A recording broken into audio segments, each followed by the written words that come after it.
Friend, তো আজকে দিদিভাই ঘ্যাটকল রান্না করছে। তো ঘ্যাটকল কিভাবে রান্না করছে সেটাই তোমাদের সঙ্গে শেয়ার করছি। তো দেখো, ঘ্যাটকলটা আগে প্রথমে কালি জিরে, শুকনো লঙ্কা তেলের পর দিয়েছিলাম, দিয়ে ভালো করে রসুনগুলো দেখো ভালো করে ভেজে নিয়েছিলাম। নিয়ে ঘ্যাটকলটা কড়ার মধ্যে ছেড়ে দিয়েছি, দিয়ে এই যে হালকা নুন হলুদ দিয়ে হালকা জল বেরিয়েছে। এইবার এইগুলো সমেত ঠান্ডা করতে দিয়েছিলাম গামলার মধ্যে। এবার এইগুলো সব জল সমেত আমি মিক্সিটা করে নেব, নিয়ে তারপরে আবার তেলের মধ্যে তো মিক্সিটা করে নেব। তো আমি কিন্তু আগে প্রথমে বলে দিলাম, আগে কিন্তু সিদ্ধ করে ভালো করে রসুন তেলের পর দিয়ে কালি জিরে তেলের পর দিয়েছি, দিয়ে লঙ্কাটা এই যে কাঁচা লঙ্কাটা দিতে ভুলে গেছিলাম, তাই এখন দিলাম, মিক্সি করে নিলাম। কিন্তু তোমরা কারা কারা এইভাবে মানে আমার মতন এইভাবে ঘ্যাটকল খাও মানে আমাকে অবশ্যই কমেন্ট করে জানাবে।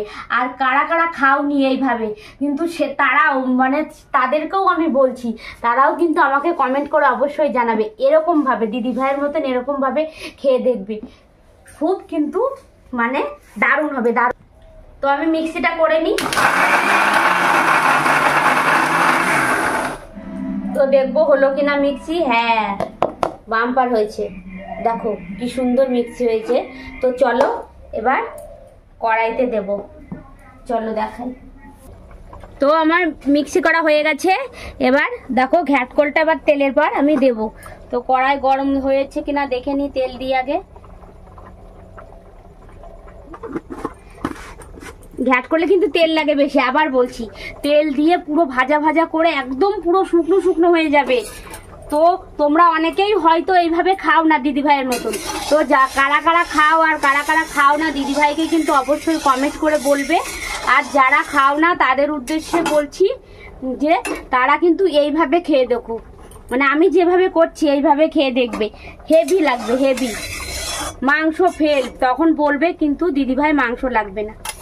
তো দেখবো কড়াইতে গরম হলো কি না, তারপরে এটা ঘ্যাটকলটা ঢেলে দেবো, দেখে নিই, দাঁড়াও। না, গরম হয়নি, আর একটু হবে। তো দেখি, হ্যাঁ গরম হয়ে গেছে। তো এবার তেলের পরে ঘ্যাটকল দিয়ে দিলাম আমি। দেখো এইভাবে দিদি ভাইয়ের মতন খেয়ে দেখবে ফ্রেন্ড, তোমাদেরকে বলছি।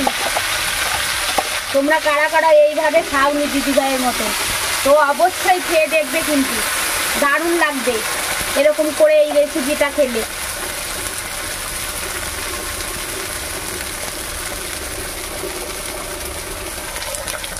তো এটাকে আমি কিন্তু ভালো করে একদম শুকিয়ে ফেলবো, একদম পুরো গায়ের সঙ্গে তেলটা কড়া থেকে তেলটা যখন বাবা লাগছে ঝরে যাবে তখন আমি নামিয়ে ফেলবো। তো এটা আমার ভাজা হোক, পাশের উনুনে দেখো ডিমের ঝোল হচ্ছে, ওটা ভাজা হোক ততক্ষণ। দেখি ডিমের ঝোলটা হলো কিনা। হ্যাঁ, প্রায় হয়ে এসেছে।